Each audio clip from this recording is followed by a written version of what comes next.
ஜெகத்குருவே சரணம். மந்த்ராலய மகான் மகாபிரபு ஜெகத்குரு ஸ்ரீ ஸ்ரீ ராகவேந்திர சுவாமிகளுக்கு ஆத்மார்த்தமான நன்றிகளையும் வணக்கங்களையும் அவருடைய பொற்பாதச்சோடுகளில் பணிவுடன் சமர்ப்பிக்கின்றோம். நீங்களும் உங்கள் குடும்பத்தாரும் ஈகபர சுகம் ஆனந்தம் அனைத்தும் பெற்று ஆனந்த நல்வாழ்வு என்றென்றும் பெற வேண்டும், ஆரோக்கிய நல்வாழ்வு பெற வேண்டும் என்பதனையே பிரார்த்தனைகளாக குருராஜுடைய பொற்பாத கமலங்களில் பணிவுடன் சமர்ப்பிக்கின்றேன். கதிர்காமன் அப்படின்னு சொல்லிட்டு ஒருத்தர், அவர் ஒரு நடுத்தர குடும்பத்தை சார்ந்தவர். அவர் ஒரு நல்ல பெரிய அலுவலகத்தில் வேலை பார்க்குறார். நல்ல ஒரு பர்ஃபெக்ட் மேன். வாழ்க்கையில் ரொம்ப கஷ்டப்பட்டு ஸ்டெப் பை ஸ்டெப்பாக முன்னேறி ஒரு நல்ல அலுவலகத்தில் ஒரு பெரிய வேலையாக அவருக்கு கிடைச்சிது. அவர் ஒரு தனியார் துறை தான். தனியார் துறையில் ஒரு நல்ல ஆப்பர்ச்சுனிட்டி வந்தது. நல்லா செட்டில் ஆகிட்டார் ஒரு ஜாபில். ஆனால் அவருக்கு ஒரு மகன் ஒரு மகள் 2 பேருமே படிக்கிறாங்க. கல்லூரி படிப்புகள் படித்து கொண்டிருக்கிறார்கள். அவருடைய மனைவி இல்லத்தரசி வீட்டில் தான் இருக்காங்க. இது என்ன அப்படின்னா, இவர் எவ்வளவுதான் வாழ்க்கையில் சம்பாதித்தாலும் எதுனா பண்ணால் கூட இவருடைய வீடு இருக்கு பாருங்க, வீட்டில் அமைதியே கிடையாது. எப்போவுமே அமைதியே இருக்காது. வெளியே ஆகான் பேர் ஒவ்வொன் பேர் பார்க்குறவங்களாம் வணக்கம் பண்ணுவாங்க. சார் இது என்ன பண்ணுறது அது என்ன பண்ணுறது கேள்விகள் எல்லாம் கேட்பாங்க. வீட்டில் இவருக்கு தனிப்பட்ட முறையில் ஒரு நிம்மதி கிடையாது. வீட்டுக்கு வந்தாருன்னா அவங்க மனைவி ஒரு பக்கம் இருப்பாங்க, பிள்ளைங்க ஒரு பக்கம் இருப்பாங்க. எப்போவுமே அந்த வீடு ஒரே நிசப்தமாக இருக்கும். எல்லாம் இவர்கிட்ட என்ன சொன்ன எரிச்சு விழுவாருன்னே தெரியாது, அந்த எரிச்சலா வர்றது தெரியாது. அந்த மாதிரி ஒரு துர்குணம் இவருக்கே தெரியாமல் இருந்தது, கோபப்படுவது. அந்த கோபம் அப்படிங்கிறது தான் இவருக்கு மிகப்பெரிய பிரச்சனையா இருந்தது. வீட்டுக்குள்ள வர வரைக்கும் சந்தோஷமா ஜாலியா பேசுறது, இந்த பிரச்சனைகள் ஆபீஸ் பிரச்சனை அதெல்லாம் பேசுறது ஓகே. ஆனால் அவருடைய வீட்டிற்குள் அடியெடுத்து வைத்தவுடன் முடிஞ்சு போச்சு கதை. அந்த ஆபீஸ்ல இருக்கிற ஸ்ட்ரெஸ் டென்ஷன் மொத்தத்தையும் கொண்டு வீட்டில் இருக்கக்கூடியவர்களிடம் தம்முடைய எரிச்சலை முழுசா காமிப்பார். ஒரு கேள்வி கேட்டால் கூட அப்படி எரிஞ்சு விழுவார். அதனாலே என்னாச்சு, அவர்கள் வீட்டில் ஒரு சின்ன சின்ன கேப் ஒருத்தருக்கு இடையில உருவாயிடுச்சு. ஆரம்ப கட்டத்தில் வாழ்க்கை சந்தோஷமாக மகிழ்வாக தொடங்கினாலும் கூட நாம் எங்க போயிட்டு இருக்கோம், எந்த இடத்துக்கு போறோம், நாம் எப்படி இருக்கோம் அப்படிங்கிறத அந்த செல்ஃப் ரியலைசேஷன் அவர் பண்ணாததுனால, அந்த சம்பாதிக்கிறோம் நாம் 24 மணி நேரம் நம்ம வீட்டுக்காக ஓடா நாயா பேயா உழைச்சுன்னு இருக்கோம். அதனால நாம் சொல்வதை அனைவரும் கேட்க வேண்டும், மற்றவர்கள் சொல்ற கருத்துக்கள் அப்படிங்கிறது இருக்கட்டும் பரவாயில்ல அப்படிங்கிற எண்ணத்தோடு இருந்ததால் அவருடைய வீட்டில் எப்பொழுதுமே ஒரு நிசப்தம், நிம்மதி இல்லை நிம்மதி. என்ன பண்றது, அந்த சொல்லு தாங்க எப்பவுமே. அந்த சொல் ஒன்று சொல்லுவாங்க, ஒரு நாக்கு இருக்குன்னா அந்த நாக்கு அப்படிங்கிறது அது நினைத்தால் ஒரு வீட்டில் ஒளிரும் தீபத்தை ஏற்ற முடியும், இல்லைன்னா அந்த வீடே பத்தி எரிய வைக்க முடியும். அந்த நாக்கிலிருந்து வரக்கூடிய சொல் அது ரொம்ப இம்பார்ட்டன்ட். அந்த சொற்கள் நாம் எப்படி கையாளுகிறோம், எப்படி மற்றவர்களிடம் பேசுகிறோம். நம்மக்கிட்ட உரிமை ஒருத்தர்கிட்ட இருக்கு அப்படிங்கிற காரணத்துக்காக நம்ம எதை வேணாலும் பேசிடக்கூடாது. அவங்க எங்கடா போகிறாங்க, இவன் எங்கடா போகிறான், ஆல் ஆர் டிபெண்ட், நம்மளை சார்ந்து இருக்கிறார்கள் அப்படிங்கிற காரணத்திற்காக நம் வாயில் வந்ததையெல்லாம் சொல்லக்கூடாது. குருராஜருடைய பக்தர்கள் ஒரு காலம் அந்த மாதிரியான நிகழ்வுகளில் ஈடுபடவே கூடாது. இந்த கதிர்காமனுக்கு ஆனால் தெரிஞ்சு போச்சு. என்ன தெரிஞ்சிருச்சுன்னா, நாம் நம்ம வீட்டில் அமைதி கிடையாது. பணம் இருக்குது, பணம் சேர்க்குறோம், உழைக்கிறோம், குடும்பத்துக்காக கஷ்டப்படுறோம். நாம் கஷ்டப்படுறது வீட்டில் இருக்கிற பிள்ளைங்களுக்கும் தெரில, பொண்ணுக்கும் தெரில, பையனுக்கும் தெரில, மனைவிக்கும் தெரில.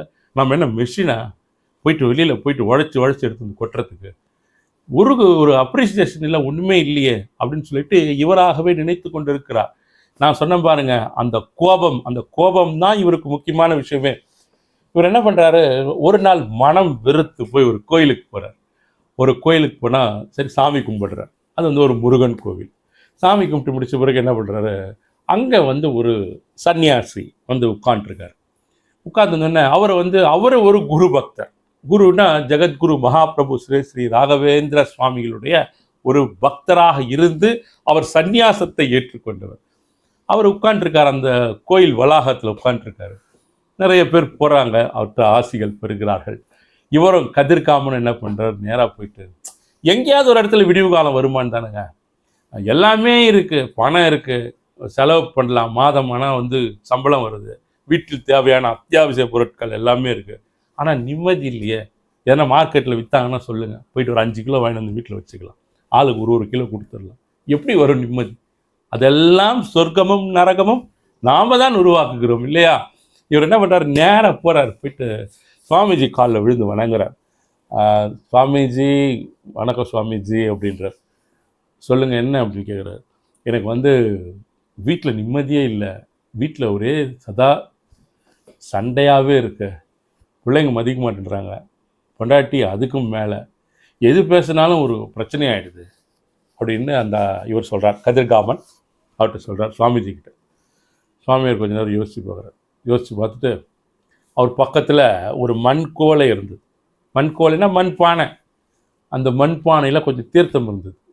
அந்த தீர்த்தம் தான் எடுத்து எடுத்து எல்லாருக்கும் அவர் கொடுத்துட்ருக்கார் வரவங்களுக்கெல்லாம். இந்தாங்க இதை பிடிங்க, இப்போ பேர் என்ன அப்படின்னு கேட்குது. என் பேர் கதிர்காமன். கதிர்காமா பிடியுத அப்படிது. அந்த வாங்கிட்டுறார். அந்த தீர்த்தத்தை வாங்கிட்டு இதை வீட்டுக்கு எடுத்துகிட்டு போயிட்டு எல்லாருக்கும் கொஞ்சம் கொஞ்சம் கொடுங்க குடிக்க, சரியா? சரி சுவாமிஜி. கொடுத்துட்டு வீட்டில் தெளிங்க எல்லாரும் குடித்து முடித்த பிறகு, சரியா? இதை பண்ணால் சரியாயிடுமா சுவாமி அப்படிங்க. ஏன் சரியாகாது? இதை நீங்கள் செஞ்சுடுங்க, அடுத்த நாள்லேருந்து வீட்டில் எப்போவுமே சந்தோஷம் மகிழ்ச்சி, எப்போவுமே சந்தோஷம் இருந்துகிட்டே இருக்கும், குறையே இருக்காது. இதாங்க பயபக்தியாக வாங்கி கொள்கிறார். யாரே? கதிர்காமன். வாங்கிட்டு கதிர்காமன் இன்னொரு சின்ன விஷயம் அப்படிங்கிறார். என்ன சுவாமிஜி அப்படிங்கிறார். இந்த கோலையை நீங்கள் வீட்டுக்கு எடுத்துன்னு போகிறீங்கல்ல, ஆமாம், உள்ளே நுழையிறதுக்கு முன்னாடி வீட்டுக்கு வெளியே சாக்கடை விடும். ஆமாம் போது சுவாமி, சாக்கடை இருக்க, கால்வாய் இருக்குது, அதிலிருந்து ஒரு 4 சொட்டு எடுத்து இந்த தீர்த்த பானையில் போட்டுக்குங்க.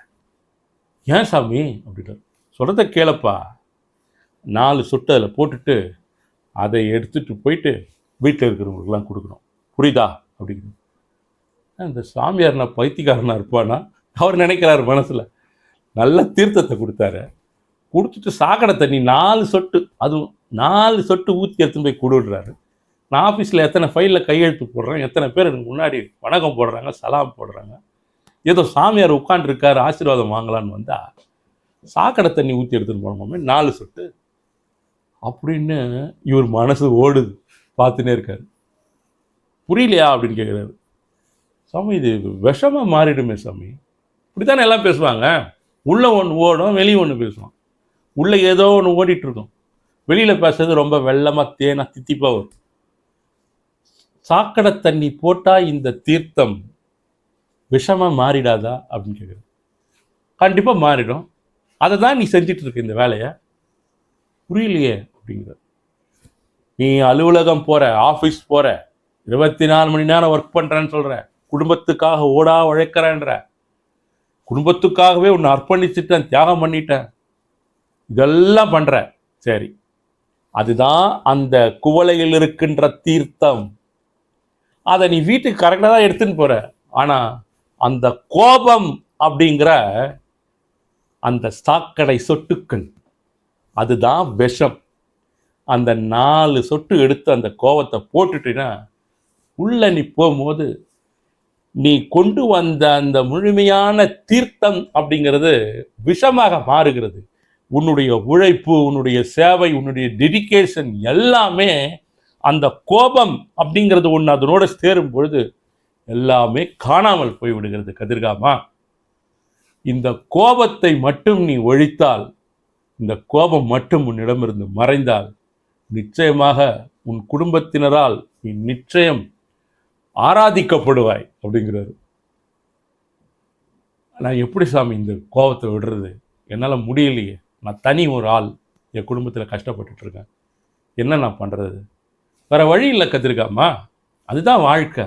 வாழ்க்கைன்றது அப்படிதான் நடக்கும். பகவான் உனக்கு இந்த வாழ்க்கை கொடுத்துருக்கார். இருக்கின்ற வாழ்க்கை கொடுக்கப்பட்ட வாழ்க்கை. இந்த வாழ்க்கையில் நீ எவ்வாறு இதில் உன்னுடைய கடமைகளை செவ்வனே ஆற்ற முடியும் அப்படின்னு யோசிக்கணும். சிறுவராக இருந்த இளைஞனா மாறின, விடலை பருவம், எத்தனையோ பருவங்களை கடந்து கடந்து உன்னுடைய வாழ்க்கை நகர்ந்து நகர்ந்து இப்போது ஒரு குடும்ப தலைவன் என்ற ஒரு அந்தஸ்துக்கு வந்திருக்கிறார். 2 பிள்ளைகளுக்கு ஒரு தந்தையாக இருக்கிறாய். உன்னுடைய மனைவி, அவர்களை எல்லாம் கரை சேர்க்க வேண்டும் அப்படிங்கிறது உன்னுடைய முக்கிய கடமையாக இருக்கிறது இல்லையா அப்படின்னு. ஆமாம் சாமி, அப்போ இதை நீ கட்டுப்படுத்தி தான் ஆகணும்.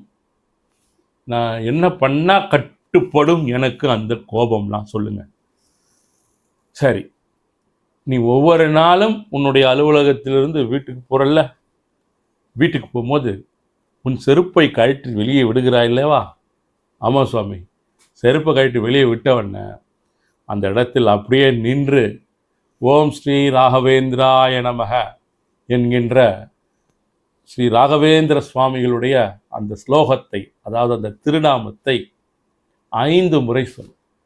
நின்று கையில் பையெல்லாம் வச்சுருந்தா கீழே வச்சுட்டு அந்த செருப்பணி கழட்டி விட்ட அடுத்த கணமே அந்த இடத்துல அப்படியே நின்று மனதிற்குள்ளாக ஓம் ஸ்ரீ ராகவேந்திராய நமக என்கின்ற திருநாமத்தை 5 முறை சொல்லிட்டு உள்ளே போ. இந்த வீட்டிற்கும் உன்னுடைய அலுவலகத்திற்கும் இடையே இன்டர்கனெக்ட், அந்த இன்டர்மீடியட், அந்த தொடர்பில் இருக்கக்கூடியது இந்த திருநாமம் தான்.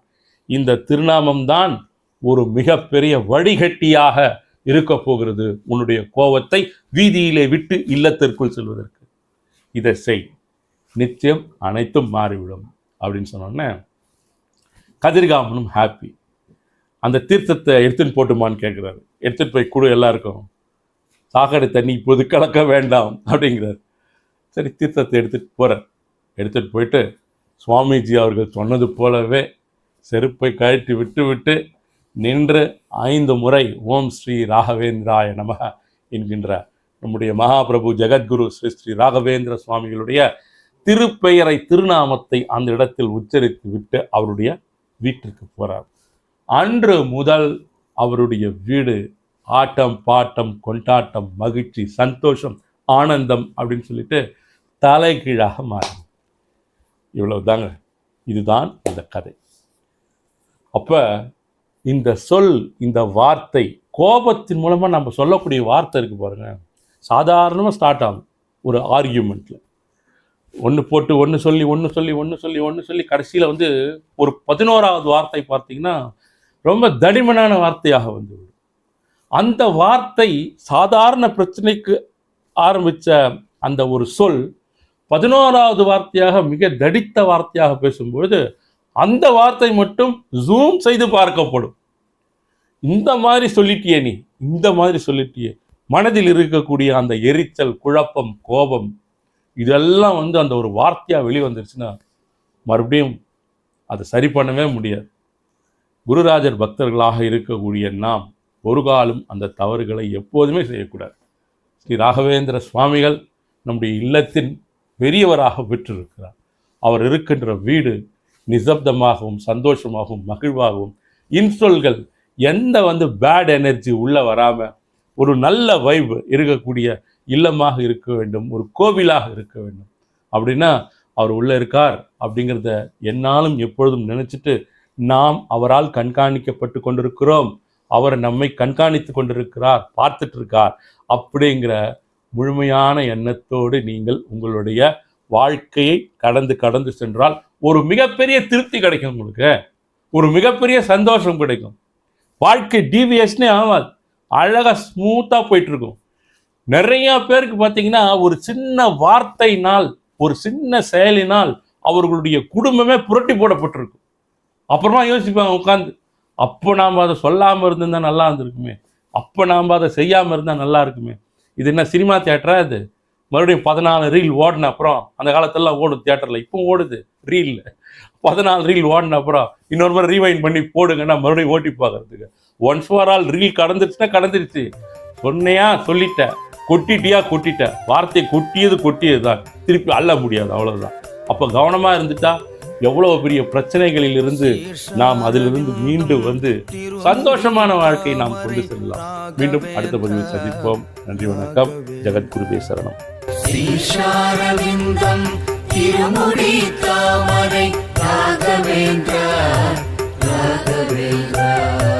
முகாரவிந்தம் திருமுகத்தாமரை ராகவேந்திரா ஸ்ரீ ராகவேந்திரா.